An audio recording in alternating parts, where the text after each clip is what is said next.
21শে June বাংলাদেশের বিখ্যাত কবি রুদ্র মোহাম্মদ শহীদুল্লাহর মৃত্যুদিন। আজ তারই একটি কবিতার মাধ্যমে তাকে আসুন আমরা স্মরণ করি। কবিতা বলা ভালো গীতি কবিতা, নাম আমার ভিতরে বাহিরে অন্তরে অন্তরে। বোধহয় তার সবচেয়ে বিখ্যাত কবিতা বললে অত্যুক্তি করা হবে না। আসুন শুরু করি। আমার ভিতর বাহিরে অন্তরে অন্তরে আছো তুমি, হৃদয় জুড়ে ঢেকে রাখে যেমন কুসুম পাপড়ির আবডালে ফসলের ঘুম।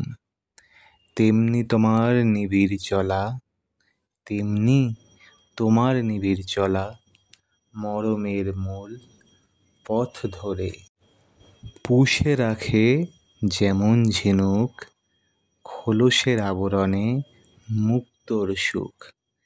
তেমনি তোমার গভীর ছোঁয়া, তেমনি তোমার গভীর ছোঁয়া ভিতরের নীল বন্দরে। ভালো আছি, ভালো থেকো, আকাশের ঠিকানায় চিঠি লিখো।